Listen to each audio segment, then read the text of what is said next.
Hey, welcome to Hot Takes. I'm your host, James Scott, here to analyze anything and everything interesting. Let's dig into today's topics. Hey, welcome to Hot Takes. I'm your host, James Scott, here to analyze anything and everything interesting. Let's dig into today's topics. And we're back with another, I love saying that, and we're back with another episode. And obviously, so that people don't think that there's some disembodied voice that's not talking, that's not James. This is Chris. And before I hand the reins off to James, I actually want to talk really quick about our live stream. We are going to start live streaming soon, starting next month. Our first live stream is going to be March 8th. So be sure to subscribe to the YouTube channel where we post the video versions of this podcast, and make sure you hit that subscribe button. Make sure you tune in. We are going to release what the topic's going to be next week, and that's just something that you can look forward to. And now James is here, obviously, on the other line, and he's going to give us an update on this Phillies and Braves situations, and then we're going to jump into another league breakdown. So, yeah, we have a lot of news this week. Spring training games started up today. But we've been breaking down, the projections and where teams should finish, and different teams have been making small adjustments on their rosters here and there, incremental improvements, but some improvements. They do have impacts across the roster. They do have impacts at other positions. If you put in a new left fielder, all of a sudden, it impacts your right fielder. It impacts your center fielder. It impacts the other positions on the diamond. It impacts your lineup, quality of hitter. It also really matters what kind of quality of hitter they are. So you can have a guy who's a decent hitter. You can have a guy who's a good hitter. You can have a guy who's like a top 15 hitter. A top 15 guy will change your entire makeup of your lineup. So with regards to the Braves and Phillies and kind of national situation with regards to the East, initially, we had the Phillies finishing up pretty high in that division. The Phillies were doing pretty good by our projections. They're still a pretty good team. It wouldn't take too much for them to really be right there with the top three. They're right. They're so close. That being said, the Braves have made incremental improvements, and I've noticed certain things about the way that they're going to be managing their roster. I thought they were just going to be putting in rooks in left and right before Ozuna came in. Now what I understand is with Ozuna in, taking up one of the spots of a rookie, the other spot where there is a rookie, he's also a righty. And if he possibly was rushed too quickly, so he's not quite the hitter that they need, they actually have a lefty that works really well in tandem with him.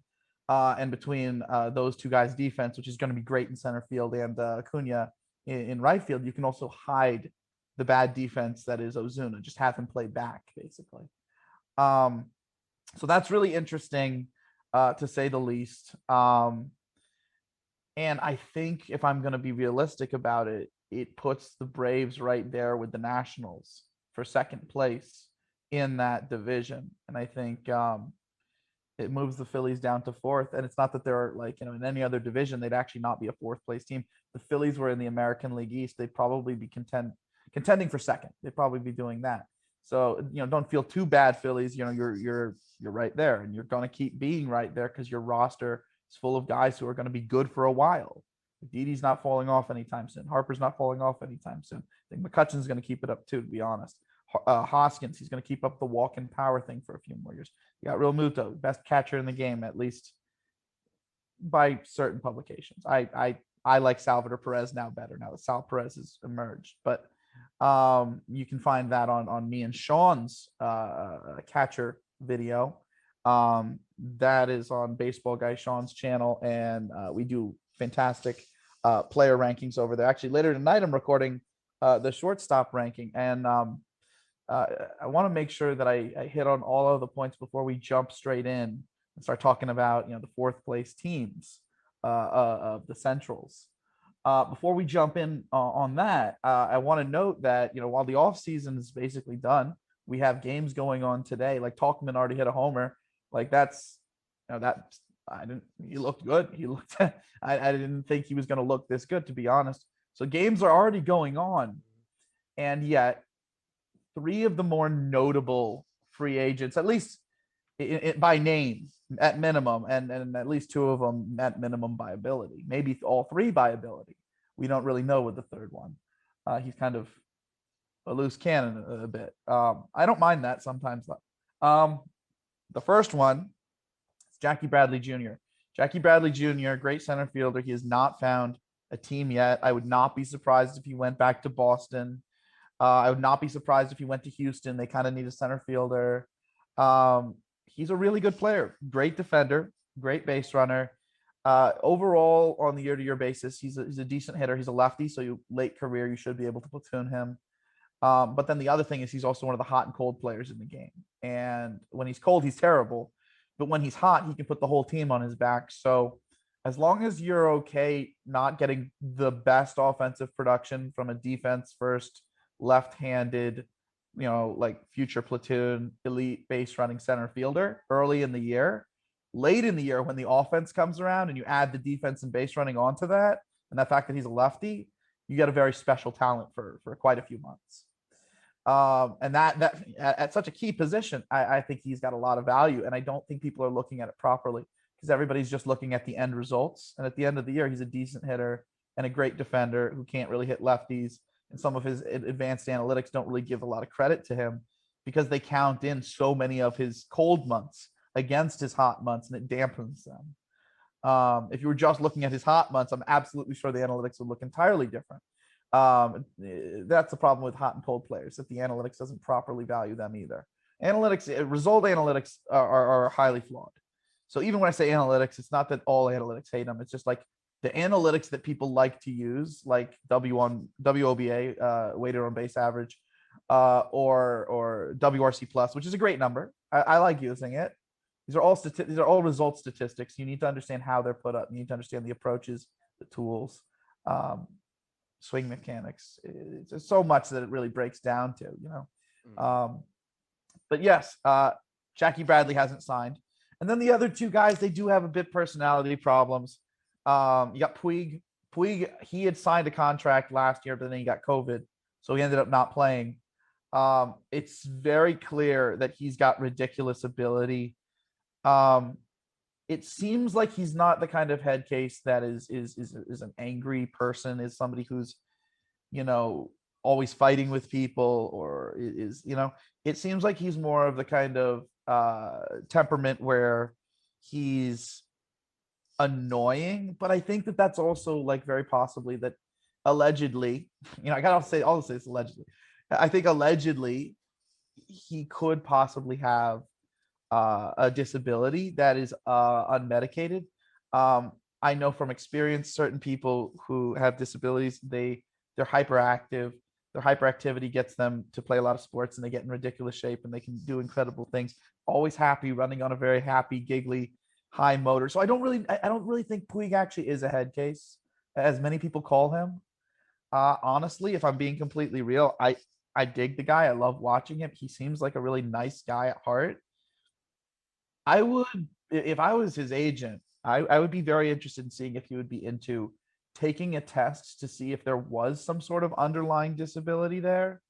Because if you can make him a great teammate by possibly, medicating him or something like that, with his ability, he'd be getting 5-year contracts. He'd be getting, $20 million a year. It's just that, this whole annoying type thing has been, I guess, following him around, and he only goes with one team a year, and then he changes teams. Sometimes he changes teams at the deadline.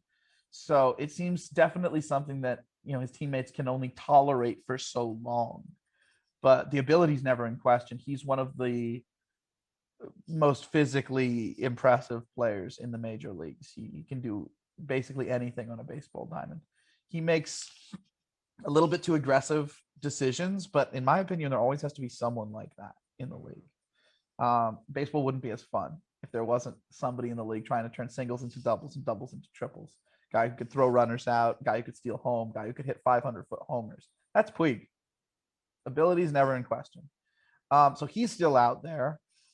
Houston was a possible destination at one point. Boston was also a possible destination at one point in time. And then lastly, Cespedes. he is also out there. Now, he's the guy I'm not really sure if the ability is there. He hasn't really played a full season in like 3 years or something. He played a little bit last year. He did really good, and then he had like a bad week, and then just kind of quit the year. I wonder if like teammates in the dugout were not obeying COVID protocols and whatnot, and he just didn't want to be around that. Maybe that's the reason. Maybe he's not, another Puig type, but he does have all these stories about like, he got injured because he was at his ranch and he got in a fight with a wild hog, and he got injured. So it's a wild story, and then the year before, last time we saw him play, he was producing at his old numbers, but his strikeout rate was a little elevated. So he still has a great swing. He's definitely not as kinetic and loose as he was when he was younger, but I can't imagine him not being an above league average big league hitter. He's holding a workout in front of clubs, I believe, in about a month. So, I mean, it could be a little bit less than a month at this point now, but he's going to be working out in front of teams and hitting and fielding and doing the whole deal. So I do expect him to get a contract too, but those are really the most impactful possible remaining free agents, because those are the only guys right there who are left on the market who could be, top 100s if they have a good enough year. So that's the remnants of the market. I think we should launch into our fourth place teams now. Mm-hmm. I just wanted to make sure that we covered all the things that we've needed to cover in the opening, because that's like it's been a busy week. Baseball's starting up. I'll tell you, Boston made this deal with the Cubs for this guy with the last name Bryant, who wasn't Chris Bryant, and I had a mini heart attack last night. I was like, wait, the Red Sox got Chris Bryant? What? No, they got Zach Bryant, tripping me up. But anyway, let's launch into this. I think the way we're going to want to start this is we're going to have to start with the National League first. Mm-hmm.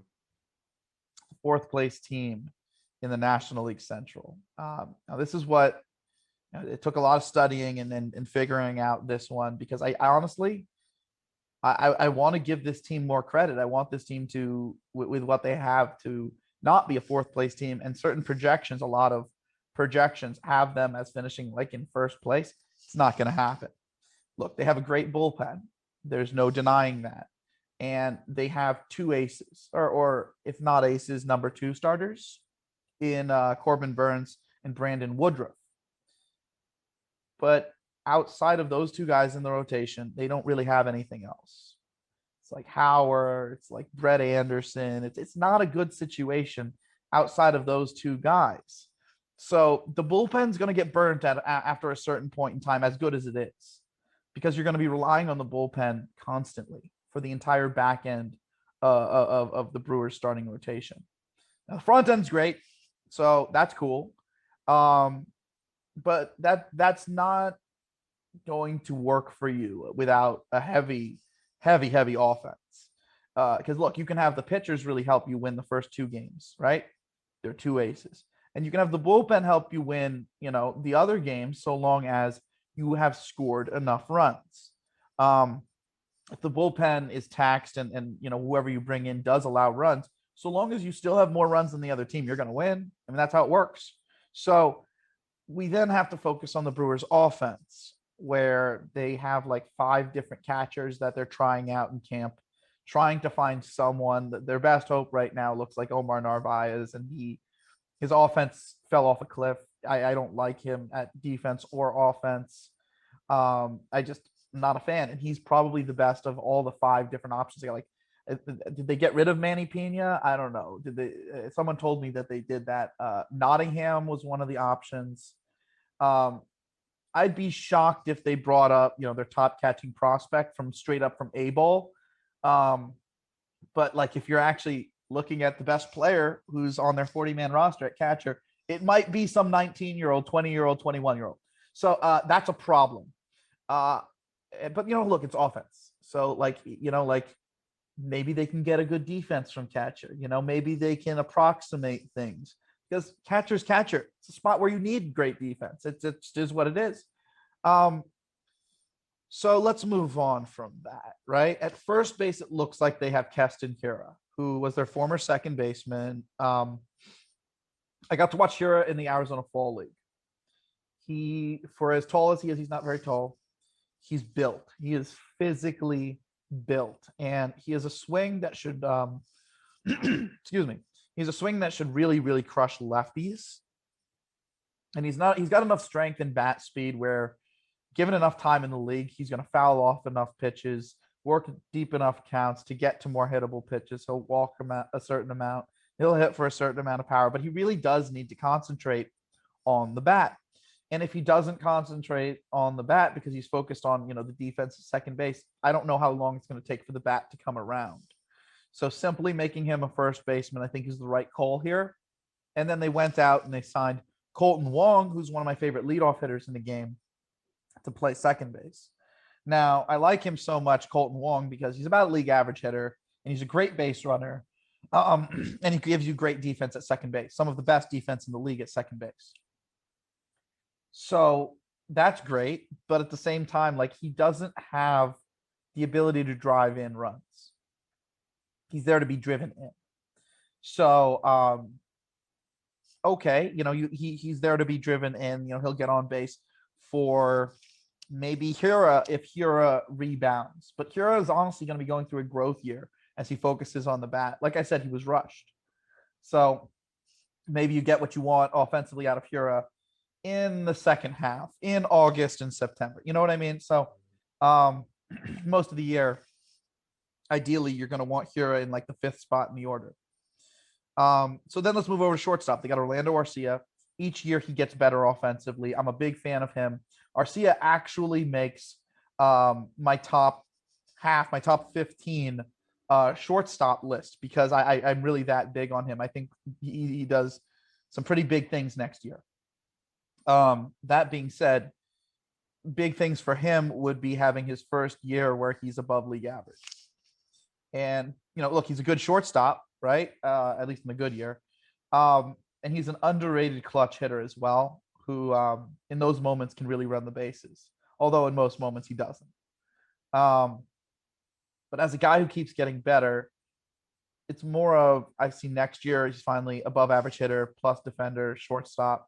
I see the year after he gets better again. I see the year after he gets better again. That's the kind of profile I see. Each year he's going to get a little bit better, but even what you're going to get next year, it's another guy that you want to get on base for the middle of the order rather than driving in runs. You move over to third baseman. They don't have anyone. They don't have a single good player at third base. Well, look, they try and tell us that Luis Urias is their guy. He's so great at the position. He's not. He's just not. That's a bench player for me, a decent bench player or a platoon bat, but not one that you want at third base, which is such a premium offensive position. Even if you move to corner outfield, now that Avisail Garcia doesn't have the juiced ball to be working with, as aggressive of a hitter as he is, I worry about the ground balls. Even when he did have the juiced ball to work with, he was just above league average. I don't know if he's going to even do that. I think you're looking at maybe 5 to 10% below league average, but given how aggressive he is, that will play up in certain moments. So maybe league average totality, but I don't think he's a good base runner. The best thing he has on defense is a throwing arm. That's it. Although he's improved using that in recent years. He's a guy ideally that you want like batting 7th, or 8th in the American League. If there's a DH, you want him batting 8th. Not really a great hitter. Okay. I mean, he's decent. And in the past, he was above average, but it was the juiced ball working for him with his approach specifically. And then you move to center field. They have Lorenzo Cain, who can drive in runs, but historically he's been one of the better leadoff types in Major League Baseball. He's not a kind of guy who's going to ever slug 500. He's not a guy who's ever going to hit 30 homers or come close to it. So I guess he can drive in some runs. But he's not like your typical guy who drives in runs, run producer, RBI man, whatever you want to call it, bopper, slugger, whatever name you want to use. He's not your typical that. Ideally, like, look, if I'm a team and we have a middle of the order, like entering this offseason, for instance, Lorenzo Cain would have made a perfect Met because he can get on base for them to drive in. But at the same time, he does have ability to hit on his own. And I think that's why he's such a great leadoff type, because most leadoff types, they'll get on base and they can't drive people in. He can drive in a little, but it's not like he's enough to be a number 3 hitter. It's not like he's enough to be a number 4 hitter. It's not like he's enough to be a number 5 hitter or a 6 hitter. I think you'd be trying, like, if you're going to use him as someone who drives in runs on a championship team, he'd be like either a 6 or 7, actually. Yeah, 6 or 7. I don't think he'd be in the top 5. Unless you're going to use him as a leadoff type again. So you're now looking at Christian Yelich, who had a down year last year coming off of knee surgery, to drive in all the runs for the team. And he's definitely an MVP talent, and he can do that. He can drive in boatloads of runs. But if it's just one guy, they're just going to walk him all day. They're just going to not give him anything to hit. Because what's the point? When nobody else really, can hit, 30 home runs, when nobody else can slug 500 or come close to it, just walk him. Just walk him. So I don't see what everybody's saying about the Brewers team. They don't have the offense to pick up for the back of their rotation. The back of the rotation will be winded by not just, not having enough innings and a lot of those guys being injury prone like Brett Anderson, but the back of their rotation is going to wind their bullpen.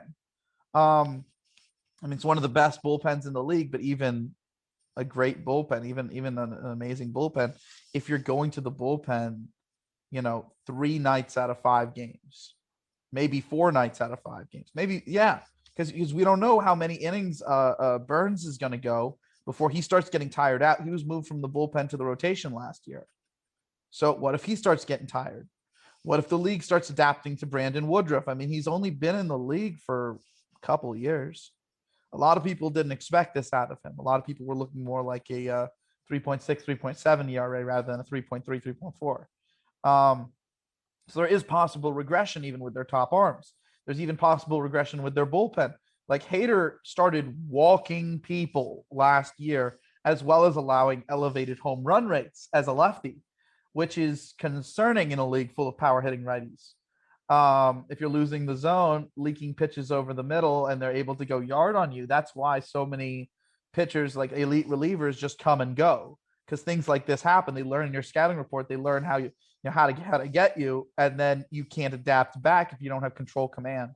And he was a starting pitcher moved to the bullpen, and he's only been in the bullpen for like 3 years now. So now that we're starting to see 4 years now, sorry. So now that we're starting to see some worrying signs. Wasn't enough for me to take Hader off of a top list, but it is enough to have some concerns. Lefty in the league of power hitting righties, walks going way up, home runs going way up. That's not good signs. But previously, the previous years, his walk rate had been going down each year, and previous 3 years, his strikeout rate had been going up. So I don't want to put too much weight into 2020, but it is something to monitor. Brent Suter, another starting pitcher moving to the pen. I worry that he just turns into like another Ross Stripling, which is like the longer that he's in the role that he is, the more mediocre he kind of becomes. Stripling's still pretty decent, but like for what role he was supposed to have, that doesn't work. Like a lot of people viewed Stripling as he's either a number 3 starter or he's a decent reliever, and now he's a back end starting pitcher and a decent reliever, which means why would you even use him in the back end when there are better options? And now he's just a decent reliever. Okay, there are a lot of those. Like I said, relievers get burnt out quickly. But the Brewers do have Devin Williams, who won Rookie of the Year last year out of the bullpen. If you haven't seen highlights of him, go watch. he is electric. He's incredible. I worry about them burning him out. But when you have enough of these options back there, you can try different things and maybe it'll work for them. But I also think going from a 60 game season and being so reliant on your bullpen to now a full season also is not going to do well for them. So Brewers, if you go out on the market and you go get a third baseman, and if you go out on the market and you get a catcher, or say you move Keston Hiura to third, and you move Avesiel Garcia to a kind of quasi first base outfield platoon, and you go out and sign Jackie Bradley, for center field, and you move Yelich to one corner and Kane in the other corner, and that's going to be great defense for you. And I think that's enough base running. And you're going to have Jackie Bradley go through a hot hitting period. That when you have all the other hitters who at least can hit for a certain level of hitting, that with that level of base running and a guy like Yelich on your team, you might be able to get by. But you need a catcher, and you need either a third baseman or somebody who can bump Hura from first to third and take over first, which might mean, getting, like I said, Jackie Bradley. There have been rumors that the Brewers were going to get him very recently. So I do want to state that. If they do that, then all of a sudden things start to change because they have the defense that can support the back end and make, okay pitchers look good or bad pitchers look okay. And that will really help stretch out those arms, get them later into games, and take the tax off of the bullpen. So if they can do those types of things, they can rocket up this division. But right now, I don't see any reason to think that they're going to be better than the Cubs or the Cardinals or the Reds, whichever order you are going to see them in over the next few videos. I think that they're definitely an exciting team because they have speed and they have certain levels of defense and they're very aggressive. A lot of their guys are young and getting better. I think the Colton Wong move, if Brewers, if you want to see something really cool, just watch Arcia and Wong and how they're going to work together this year. The double play combo is going to be really sick. And Yelich should rebound offensively. I don't doubt it. Kane's the same guy he always has been. And Hura, you want to see him develop. He's your future. I just don't see it this year without a catcher, situation being solved, without the third base situation being solved, or, if it's Hura moving to third, then getting an outfielder possibly to help solve the first base situation, or getting a first baseman, but there's not really that out there anymore. I hate to say it, but it's a fourth place team this year. It's a fourth place team, and it's not just a fourth place team. It's a fourth place team probably in the worst division in baseball. Just being honest. But hey, it's such a bad division that a couple of moves with a team that has this good of a bullpen and two top starters, or top 50 starters. I won't say like top, not top 10, not top 20, but they're in the top 50 for sure in the major leagues. That's elite.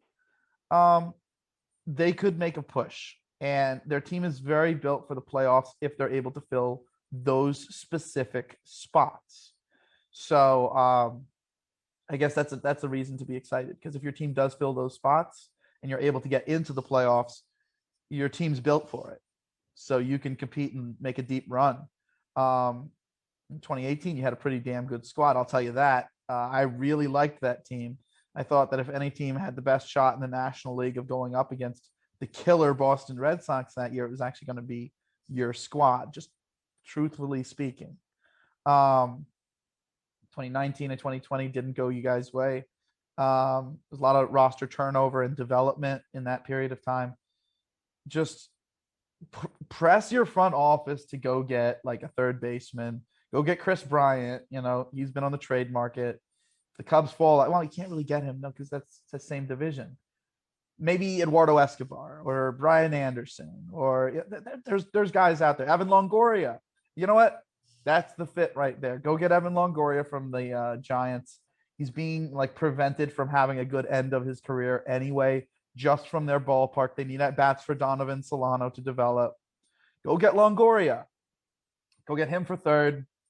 Go get Jackie Bradley Jr. for the outfield because he's a free agent and he fits your club anyway. And because the Orioles have Adley Rutschman coming up, deal for Pedro Severino. And if, God forbid something goes wrong with him, platoon him with Narvaez. You do that, you can win the division. But as currently constructed, you're fourth place. All right. So enough on the Brewers.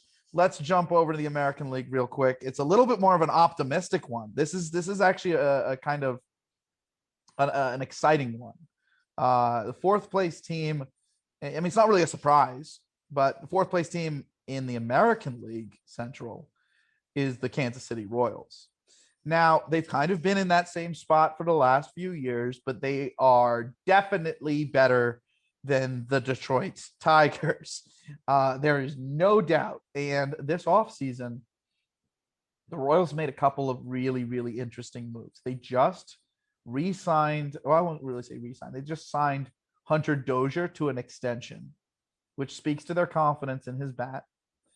They have Whit Merrifield on an extension, which speaks to their confidence in the type of player he is.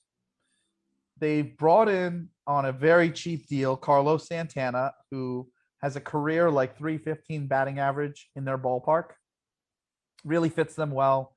Good defense, switch hitter, consistent walks.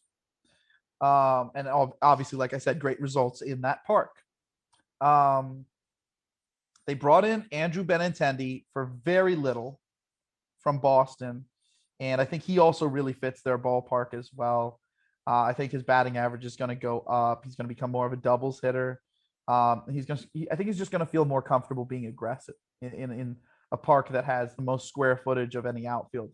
Now, I don't know if that has changed. I don't know if they've expanded any other outfields or if, any of the newer ballparks have changed that, but I don't think so because when the Royals were still like in competition for like World Series and whatnot, like as recently as 2015, that was the number, that their outfield is the most square footage in it. That should really help Benintendi. That should really help Carlos Santana. And I think adding those guys to their lineup, now they're starting to get lineup protection for guys like Dozier, guys like Merrifield. They've been developing Mondesi. I think they're hoping still that Nicky Lopez offense comes around. Personally, I doubt it. Sal Perez for them emerged as one of the best offensive catchers in the game. In my opinion, he's the best catcher in the game now. That happened last year. They're getting a full year out of him this year. They have an offense now. They officially have an offense now.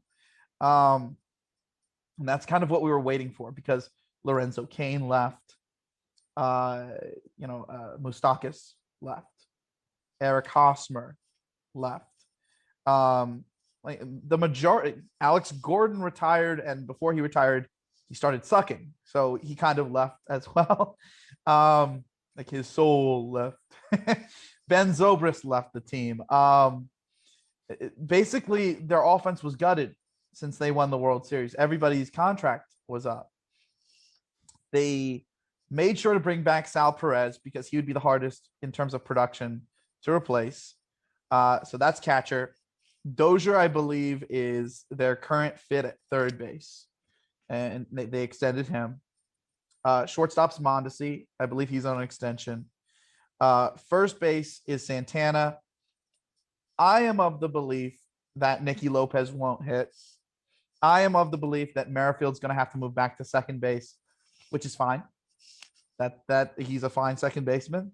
They have Jorge Soler at DH, who's one of the more underrated players in all of baseball. Benintendi is now their left fielder. So really, if you're looking at their club, the only spots where they don't really have anything going on is center field and right field. And right now, who is on the market but like Yasiel Puig and Jackie Bradley Jr. So if with the remaining budget that they have, they go pick up those two guys, I'm going to say it now, they could even get as high as third place this coming season. Because that would be a very dynamic offense. Great base running, great defense, power. I love it, Where I have reservations is regards to their starting pitching staff. There's a lot of guys that they have that are young, that are really interesting. Keller, Junis. I don't know if they're gonna some guys they tried them in the bullpen and they're thinking about putting them back into the rotation. Duffy, Brady Singer. They have Mike Minor still. These are all guys who are good but not great, or guys who are developing, or guys who are brought up a little bit too aggressively. But certain analytics they have going their way. And I think in a big ballpark like Kansas City has, if they can put up that kind of defense behind these guys, they can get higher levels of production from them. Most of their bullpen is basically built around like Kyle Zimmer, Greg Holland, who came back to the club after leaving, Wade Davis, who came back to the club after leaving. Holland, he actually produced the way he used to for the Royals, which was beautiful to see. He's going to be their closer. I believe Davis is kind of just like they're hoping that he ends up panning out, coming back to who he was after also leaving Colorado. A lot of relievers, as soon as they leave Colorado, they do great. I mean, just look at Jake McGee. He's now the San Francisco Giants closer. They signed him for a 2-year deal worth $7 million after he left Colorado, jumped onto the same division, mind you, Dodgers, and turned right back into the same guy. Like Colorado eats pitchers. It's why I've said, and I've said this for a while, that I don't know if it's possible to like truly win in Colorado without so much luck breaking in your favor. Like the Colorado Rockies, they made the World Series, I think in 2007 against the Red Sox, was it? And the Red Sox just plowed straight through them. And the only reason that they were able to make the World Series was it was a terrible division that the Rockies were in. And at the very end of the season, they went on a hot streak for about 20 games. And the hot streak went into the playoffs and it died off. Like literally at the very end of the championship series, they squeaked by and just made it, just won the championship series because the hot streak was ending. And if you have the right kind of players in a ballpark like Colorado's, you can go on hot streaks, you know? But as soon as they ended up facing the Red Sox, like an actual real legitimate elite team, because also a lot of the teams that they faced in the playoffs during that period of time, that was the Moneyball era, lineups full of patient hitters. Heck, the Yankees built their team that way even during those years. People didn't understand the importance of defense. Yankees actually statistically had the worst defensive club in Major League history in the Moneyball steroid crossover era that is basically between the years of 2004 and 2008. So with regards to how this the comparison between the Rockies not being able to succeed and here what we have with the Royals, I have a little bit more faith in the Royals because I think the way the Royals ballpark is built favors literally all the players on the roster. And I think that can add a lot of victories that people don't see over a full year, for the same reason that a ballpark like Colorado's can take away so many victories over the course of a full year. It's not that the Kansas City Royals ballpark is like a super hitters ballpark, because if it was, their pitchers wouldn't be able to do anything. It's that the hitters that they have are built for a ballpark like that. So the hitters are going to benefit and the pitchers are going to benefit. Hitters also are pretty darn good base runners. So with all that, room in the outfield for balls to just keep rolling, there's going to be a lot of movement on the bases. They also have a good defense, which is going to really help out with regards to their pitching. It's a fun team. I'll say it. It's a fun team. They still need a center fielder and a right fielder. Those moves have not gone down. It's more of a dream when I think of Jackie Bradley and Puig going there. But who knows? It could happen. It's what I would do. And it's a very exciting club, especially because you have to understand a lot of these guys, because of them being under contract for so long, and because they're before their prime or right at the beginning of their prime, you're going to see them become pretty good players in short order. And that's, pitching and hitting. Whereas their pitchers are kind of going to be more like innings eaters, number three types. And you're going to see them develop into that, which is going to be fun to watch regardless. I think their hitters are going to develop. A lot of them are going to develop into patient types that walk a lot. But I think with a ballpark like that, any sort of hit tool is going to be exemplified if you can hit across all fields, which a lot of their hitters, almost all of them, can. So you're looking at lots of doubles, lots of walks, lots of contact, which is kind of cool when you add elite base running to it. And like I said, a very enjoyable and fun to watch club. I mean, it's not like Benintendi's like after his prime. He's before his prime, and you just added him to what you have. I think the number one priority, though, of this club is finding either some sort of way of extending Salvador Perez, or because you're not going to contend this year, find a way to trade Sal Perez for like a big package and figure out what you're going to do long term for catcher, because he's a free agent at the end of the season.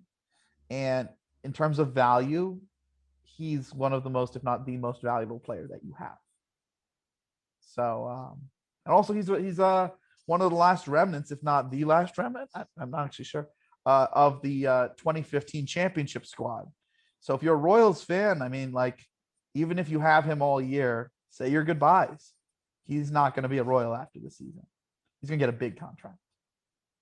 So that's the Royals. A lot more optimistic, a lot more, happy. The sun is rising than what's going on with the Brewers. The Brewers are kind of in it. They need to make moves now so that they can stay in contention. It's not that they don't have guys for the future like Keston Hiura.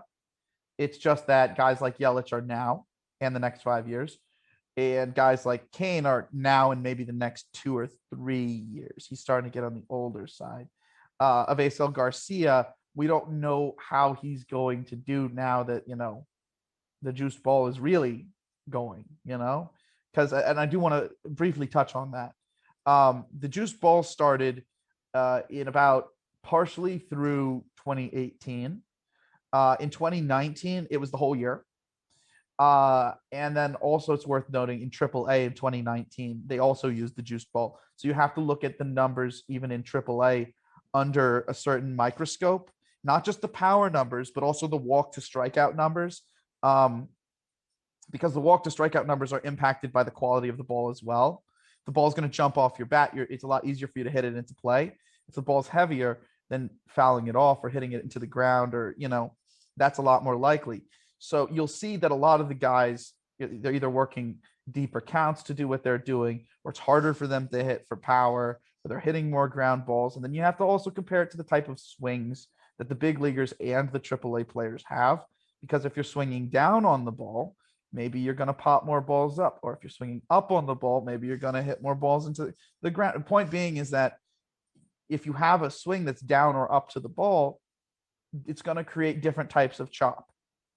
For instance, guys like Chris Bryant, Nick Castellanos, Gleyber Torres, Gary Sanchez, they all had a whole bunch of trouble, even JD Martinez, because they all dropped the bat head on the ball. And then guys who are more side to side, like Matt Chapman, like Pete Alonso, like a few more I'm blanking on right now. They had a lot more issues as well because they were swinging down to up instead of dropping the bat head on the ball. That they were swinging up to down. Dropping the bat head on the ball means that when you're hitting it, you're going down to up at that point. The guys who are swinging side to side, they're slicing at the ball, if that makes sense. That's more of an across swing than a dropping the bat head swing. I would liken it to using, I call it O swing versus V swing. It's something that I saw online, and I didn't even come up with it. Okay, someone else came up with this, and they're brilliant. It's a father-son coaching team. I want to link them and make sure that they get credit here. But a V swing is when you're specifically directly attacking the ball. An O swing is when you're using centripetal force, where you're using, okay, well, I'm bringing my hands in first, And then when the bat comes down, because the hands are pulling, the bat has drag, and the drag is what gives you power. And the drag is created by your physical strength. In the same way, when you're doing the centripetal force exercise when you were in school, the water stays in the bucket as you swing your arm above your head quick enough. So it's the same idea. It's why you can get directional power when you hit like that. Whereas guys who take the across swings, the V swings, if you will, versus the O swings, the V swings directly attack the ball. They directly attack the ball at its most hittable point, which results in more immediate power, but it also results in bigger ability to miss the ball or foul it off because you're attacking a point rather than dragging your bat head through a contact point.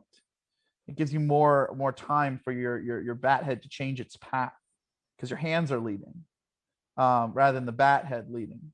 So anyway, with regards to how that impacts hitting is if the ball changes, you're going to hit more foul balls. You're going to work deeper counts. So you're going to hit more ground balls. So you saw a lot of hitters who have less than perfect swing mechanics really have rough years this last season because from 2019 to 2020, they took the juice ball away. They were very careful that the balls were different. And now what they're saying is they're making sure that this never happens again by keeping the density of the ball at one point, whereas before it used to fluctuate between this range. Some balls were a little bit more lively than others. Now they have it as a middle point. And the reason why the range would fluctuate, I'm willing to bet, is that as ball games would go on, balls would get hit and they would become softer. So some balls were softer than others, upon testing them after getting them in a game, Now, unless we're talking about pre-game testing, which I'm not sure is the way that they did it. If that's the case, then keeping them at a middle range for that reason means different things. But either way, keeping them at a middle range rather than the full range means that all the lively balls at the top part of the full range are gone. So it's going to be even more difficult, I think, to hit for that kind of cheapo power moving forward. And a lot of hitters are going to have to be okay hitting for doubles or just changing their approaches, I guess. So I did want to talk about how that impacts the game because that is something that we need to pay attention to entering this season, that the ball changing, it impacted the league last year, but like which players are not going to be able to make the adjustments back? Astros. Dude, I have to do it every single one. Like we were wrapping this one up. We were about to get to the end of it and all that, right? I was actually sitting there and I was like, is he gonna mention the Astros? I'm like, he's not gonna do it. I'm like, he's not gonna do it. I'm like, oh my goodness. I'm like, dude, he made every episode. It's like, nope. Every episode, you know it. Dude, like I was on Robbie Hyde's stream. He's a great YouTuber. If you love baseball YouTube, check out Robbie Hyde. I was talking with the guys on his stream, and we were talking about specifically Carlos Correa, and like I don't know if any of you guys know, but I'm just gonna mention this here. Like even the good Houston Astros, who like good as in like they put up good years last year, who were part of that 2017 team, like Yuli Gurriel and Altuve are no longer good players now that they don't have the cheating. And, people look at Carlos Correa and he was like about league average and he's still Correa, he had that big playoff. Like even Altuve had a big playoff, but I'm not really giving that to him. Like, I don't care. Like he's out. Look what he did during the season. Just because he had like a good, 10 games, I don't care. Look what he did for like literally 60. It was awful. That's not even anything close to what's tolerable. Terrible base running, terrible defense. So I get heated about this stuff. But yeah, so looking at the guys who even had decent years, Carlos Correa, if you remove the first 10 games of the season and you look at like the remaining like 50 or 47, I think is what he played in, The guy had a slugging percentage of 317. The guy had like a batting average of like 220, 230. The guy had like an on base percentage in the 280s. That's not a big leaguer. Even if you want to look at Bregman, like just break it out into the first half, second half, if you want to do that.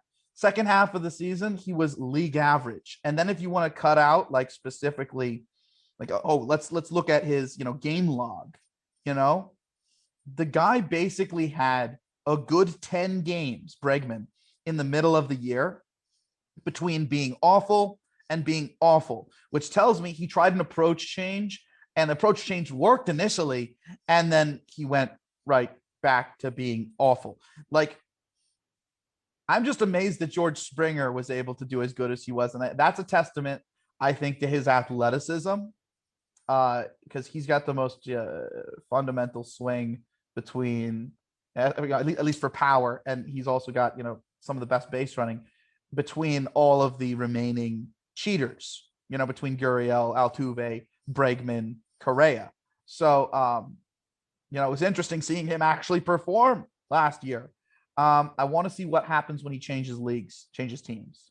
That being said, his apology, of all the apologies, was one of the only ones that I actually thought was a legitimate apology. Like, he actually looked sorry. Whereas Altuve and Bregman and Correa, none of them were actually sorry. Go look at their apologies. They're scum. They should be out of the game, banned, as far as I'm concerned. The only reason that I give any sort of pause about considering what like Bregman might do this season is that, one, even though he had the juice ball and the trash cans working for him in 2019, specifically, he was effective versus basically every different type of pitch. And it's hard to do that, even if, even with cheating, even with, knowing what's coming and whatnot. That's hard to do because it's a lot of different types of pitches out there. He has a lot of contact. He knows the strike zone. He knows how to walk. And reportedly, before suffering a hamstring injury already, yeah, that's right, Bregman's already having hammy problems, just like Correa has chronic back problems, which is an issue. Honestly, Correa should probably be at third or who knows? Outfield, he'd be decent at, actually. But I worry about him long-term at short. I don't know why Bregman's not being tried at short. But because Bregman was a shortstop in the minors, if you don't know. Before the hammy happened, before Bregman tore his hammy in the spring training, reportedly he had put on like between 23 and like 27 pounds of muscle this offseason. So, I think if anyone of the cheaters on that squad can rebound in any sort of way, it's probably him. But like, as far as I'm concerned, I don't hit them with pitches. Like, hit them with pitches. Like, I have issues with them in this game. They should not be in it. They should be banned for life. There have been people who have been banned for life. Pete Rose, for a lot less. Like, oh, I'm going to bet on games and then try to get my team to win the games, because I'm a player manager. Okay, that's not okay, but that versus I'm going to illegally steal signs, like steal signs to the point where like they can't steal our signs in like the same manner, so that I can know exactly what pitch is coming, which no other team's doing. And then I'm going to do this and win a World Series. Like, look, if you did it and there was no consequence, I wouldn't have as much of an issue. But you desecrated the one remaining thing. MVP awards, did he use steroids? Home run titles, did he use steroids? Career numbers, did he use steroids? But World Series title, that's a team effort. It's balance, it's defense, it's pitching, it's, big moments, production, the biggest moments of some of these guys' lives. And to basically, take that from them, and not only that, but taking a lot of people's contracts from them, a lot of people's, like, I guarantee you, if Altuve hadn't been using, all this, the trash can and all of it, Judge would have an MVP award. Judge had an MVP award, Judge would be able to, ask for more money. Also, Joe Girardi would still be the Yankees manager. You know, I think Masahiro Tanaka actually would still be in the big leagues, believe it or not. Like there's a lot of impact on every team that these guys were involved with. Like Oakland, maybe Oakland wins the division and they're able to, compete for a championship. I mean, who knows, right? Or maybe Tampa Bay goes deeper in the playoffs because the Astros eliminated them multiple times. We would have gotten a Yankees Dodgers World Series. The Dodgers would have won multiple World Series in a short amount of time. You would have called it a dynasty. The Yankees would have won multiple World Series in a short amount of time, and you would have called it a dynasty. And to be honest, if that World Series matchup between the Yankees and the Dodgers would be continuously discussed, even to this point today. It would be, that's the best team, that's the dynasty, that's the more superior dynasty, and it would still be fought over today. So I think it ruined a lot with baseball. But yeah, so I've I've said my piece on the Houston Astros. Chris, send me over the stuff that I sent you because I want to share with them our picks this week for the songs and the movies. So that's something I also forgot to mention. So yes. Everyone that's listening, yes. there is also going to be a newsletter that's going to be going out with every new episode in it, as well as, how we were doing the top 3 songs that we were listening to. I love that. Shows that we were talking about every week on the podcast. Well, there's going to be a newsletter now that just details all that. That way people can subscribe to the newsletter, see new episodes, and see what we're listening to during the week when we're not filming and stuff like that. Oh man, I love that we're doing that. Love that we're doing that because Chris, I sent you all sorts of fun stuff this week. You did. Oh my God. So if you guys want to check out some really awesome movies, you want to check out some really dope songs, definitely check out the newsletter. And I love this. This is a fantastic function. I'll link that in the podcast for now, for the next few episodes, or the next several episodes, actually, until everyone starts subscribing and stuff like that. And then the podcast will just integrate into the newsletter. The newsletter just goes out. It's like, hey, new episode, and check out what we're listening to and watching. Yeah. Wow. I think that's about the perfect way to wrap up this episode. I don't have much more to say. Brewers fans, Royals fans, I hope that you got a fairly decent summary of your team. I think I do got one last thing to say to Royals fans is that you guys got one of the best prospects in all of the minor leagues. And I really want to mention that. This guy, he's literally one of the best shortstop, third base prospects that I've seen in the last, I'm going to say 7-8 years. Okay. His name's Bobby Witt Jr. He reminds me of Chris Bryant. If he can stay at short, that's cool. But if I'm going to be honest with you guys, there's a high chance he takes over third and that Hunter Dozier ends up moving to the outfield. And if that's the case, then really you just need a long-term center fielder. So relax and watch your team play. It's going to be a fun year, specifically for development with your team. And that's it for me, Chris. You got anything else? That's all I got too. I mean, all of you can expect to see the newsletter drop this Monday, tomorrow, awesome. And along with this episode. And from then on, and then don't forget about the live stream, which is what I'll also plug into the weekly newsletter. Awesome. And definitely check out saberscouts.com. I'm going to be having my top 200 put up there within the next 2 weeks, as well as a 20 honorable mentions. Finished that off yesterday. So we'll see you on the next one. Bye.